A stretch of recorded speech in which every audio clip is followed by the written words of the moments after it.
Baik, saya akan membacakan materi pertama, yaitu tentang politik. 1. Sumber kekuasaan dapat berasal dari berbagai hal, termasuk politik, ekonomi, sosial, dan militer. Yang kedua, kekuasaan. Kekuasaan memiliki berbagai sifat, termasuk kompleksitas, dinamisitas, dan potensial untuk memenuhi atau mengubah situasi dan individu. Yang ketiga, legitimasi kekuasaan adalah dasar atau hak yang diakui secara umum untuk memegang dan menggunakan kekuasaan. Yang kedua adalah negara.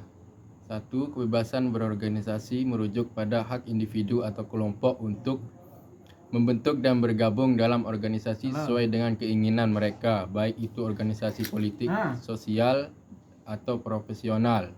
Yang kedua, kemerdekaan mengeluarkan pendapat adalah hal penting dalam masyarakat demokratis, memungkinkan individu untuk menyatakan pikiran dan pandangan mereka tanpa takut represi. Yang ketiga, kebutuhan warga negara adalah mencakup berbagai aspek seperti pendidikan, kesehatan, pekerjaan, perlindungan hukum, dan keamanan. Terus, kebersamaan kedudukan negara merupakan konsep yang mencerminkan kesatuan, persatuan, dan kesejahteraan bersama di antara seluruh elemen dalam suatu negara. Terus, hidup aman dan damai. Hidup aman dan damai dalam sebuah negara sangatlah penting untuk kesejahteraan masyarakat, pemeliharaan keamanan dan perdamaian, melibatkan kerjasama antara pemerintah dan masyarakat, serta penghormatan terhadap hak asasi manusia. Terus yang ketiga, tentang HAM, yaitu hak asasi manusia. Yang pertama adalah pengertian HAM. HAM adalah hak-hak dasar atau pokok yang dibawa manusia sejak lahir sebagai anugerah Tuhan Yang Maha Esa. Yang kedua adalah macam-macam HAM.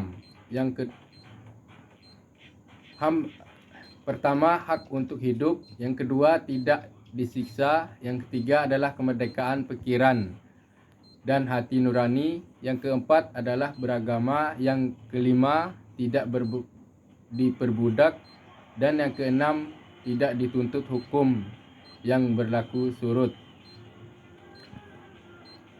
Yang kedua adalah pelanggaran HAM oleh pemerintah Indonesia. Yang pertama, pembantaian cantang keras. Yang kedua, pelanggaran HAM di Papua. Terus yang ketiga, pelanggaran HAM di dalam negeri. Yang pertama, pembunuhan Munhir 2004. Yang kedua, pembunuhan Marsina 1993. Dan yang ketiga, kericuhan rasial terhadap etnis Tionghoa pada Mei 1998. Yang keempat, yang terakhir, pelanggaran HAM di luar negeri. Yang pertama, genosida terhadap umat Yahudi, Ok Adu Hitler 1939. Yang kedua adalah penemuan kuburan massal anak-anak suku Indiana di Kanada pada tahun 2000.